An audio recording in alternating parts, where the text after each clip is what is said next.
Hi, I'm Oliver. Welcome to today's book discussion. Today I'm going to be talking about a book and an author that I hadn't heard of up until New Year's Eve. I had friends over, played some board game, drank some wine, and then when I went to bed, I just went on YouTube, and I don't know if that ever happens to you. Sometimes happens to me. You just keep on watching videos, and then you end up somewhere you have no idea how you ended up there. Anyway, I went down a downward spiral in the YouTube universe. Anyway, I ended up watching the Oprah Winfrey episode where she's touring Auschwitz with Holocaust survivor Elie Wiesel. And yeah, I found the show or the episode, gripping and captivating. And, I have heard of the Holocaust, obviously.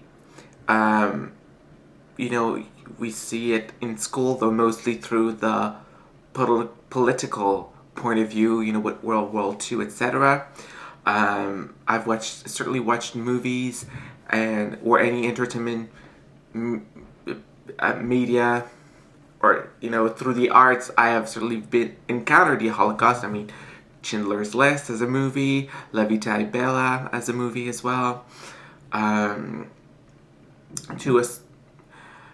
Sophie's Choice, which is about the aftermath of the Holocaust. I've read Le Châle by Cynthia Ozick, which is also about the aftermath. I've reviewed on this channel Imre Kertész book, which is it's an autobiography of a concentration camp survivor who recounts his experience. So I know of I'm a member of the LGBT community, so I know all about the pink triangle, etc. And yet, watching that show on New Year's Eve, they were showing pictures. And you know how they say a picture is worth 1,000 words? Well, in that case, it was worth 1,000,000 words. I had no idea. And you read about it, and you think you know, and then I saw pictures and I realized I do not know. I did not. I had no idea. So that was an eye opener. It really was.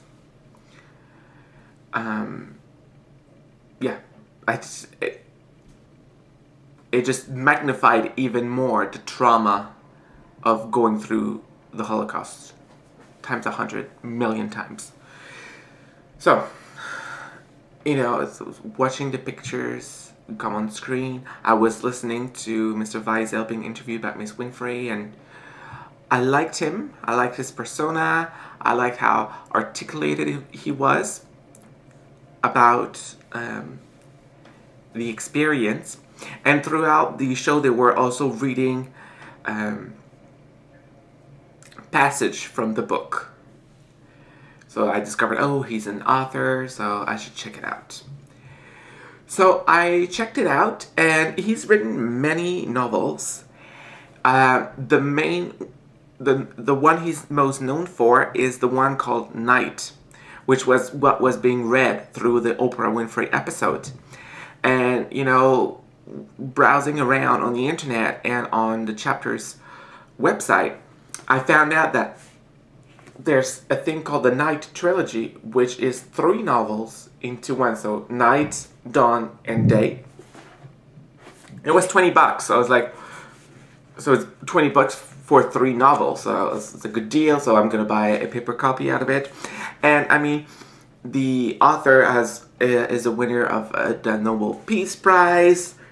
He's been awarded the Presidential Medal of Freedom, the United States of America Congressional Gold Medal, the rank of Grand Croix in the French Legion of Honor.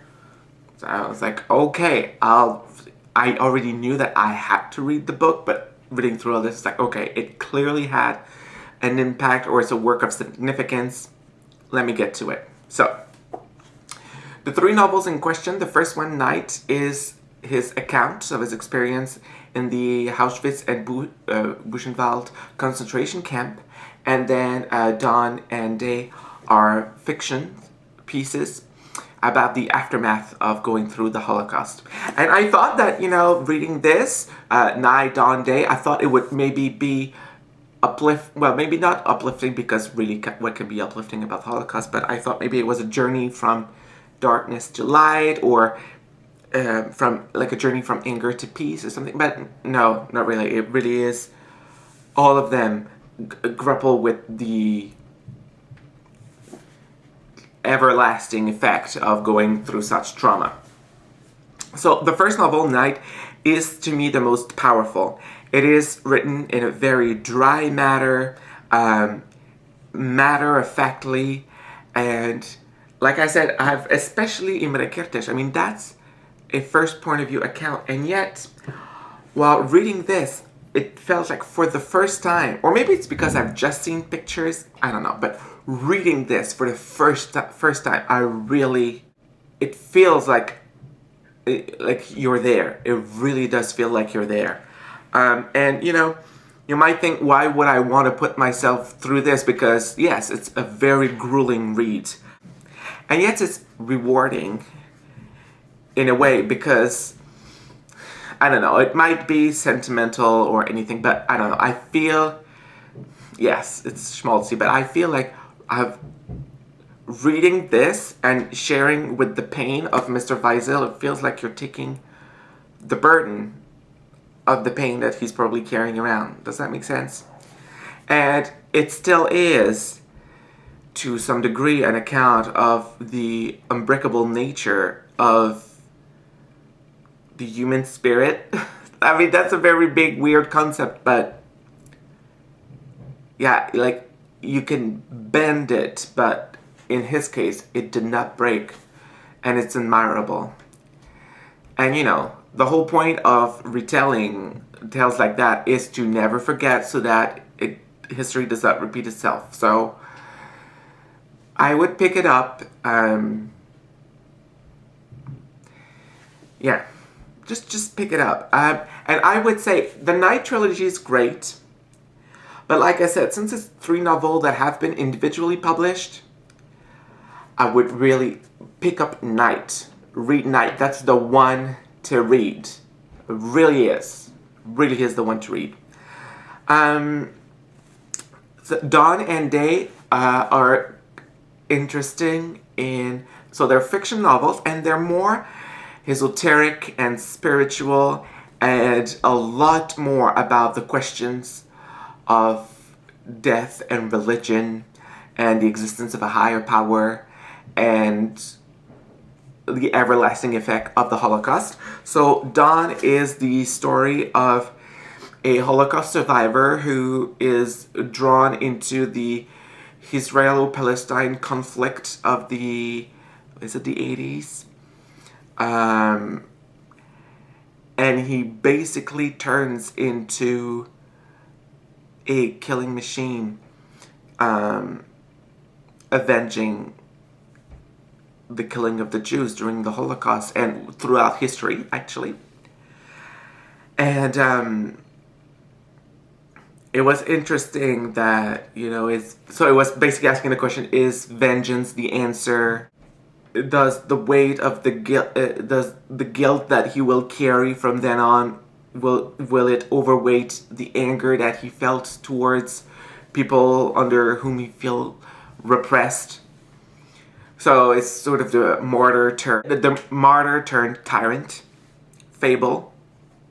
And it's very esoteric, so it's basically a journey through everything that has made who he is today.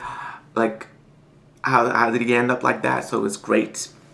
And it's conversation with the people who have passed away during the Holocaust, who were killed off, and he's dialoguing with those people, with his parents, with dead friends, and so yeah, it has that weird vibe, but it's still well, maybe not beautiful. Beautiful is not the right word, but you can relate to it. And then the final novel, Day, is about a Holocaust survivor trying to find love, and how can you be good to other people? How can you grow together? How do you help people? Because he feels like a black hole sucking the energy and the goodness into the people surrounding him. So, and the will to live, and how he's not afraid of death. And so, yeah, so the two fiction novel deal with a specific aspect of the aftermath of going through this, but maybe because it has that esoteric, philosophical, religious, spiritual undertone to it, like the fact that he's talking to dead people and stuff like that, I feel like it lessens the impact that was created by the first one, just because the first novel, Night, was so matter-of-factly written, very dry. So, yeah. So I recommend this read. It's grueling, it's demanding, but I feel like it's a mandatory and an important read that we should all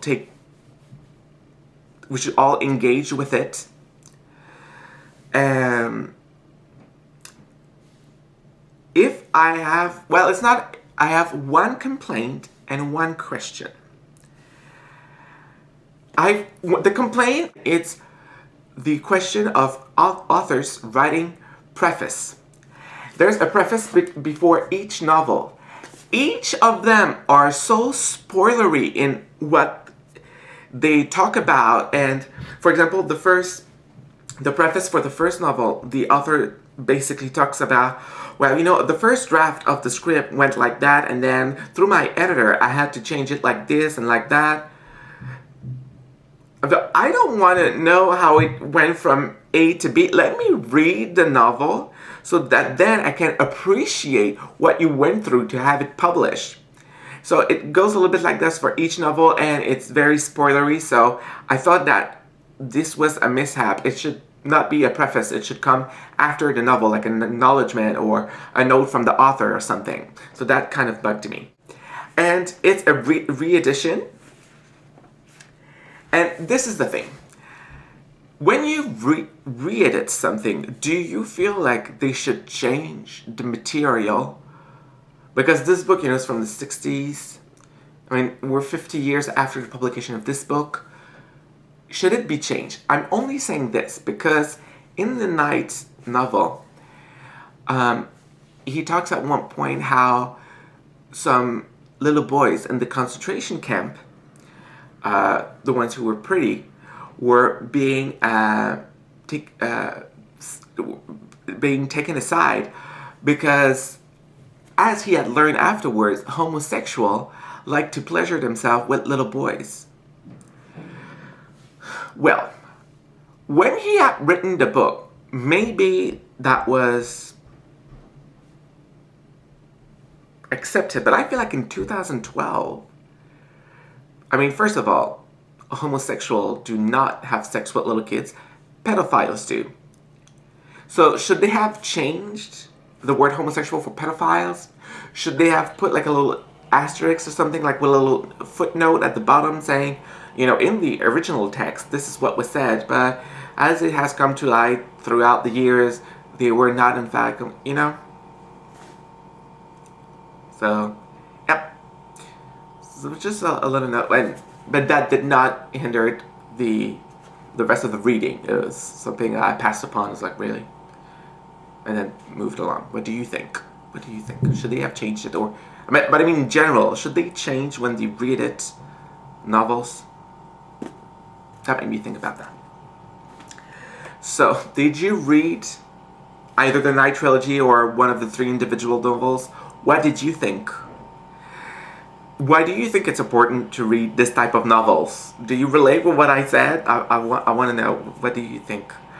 So let me know here in the comments, or on Facebook, or on Twitter, or anywhere else. At the end of each month, I gather the comments, because I'm going to respond to whatever you have to say. But the big points, I make video at the end of each month, so if you want to be featured in one of the monthly videos, leave a comment somewhere. And yes, until next time, take care, bye.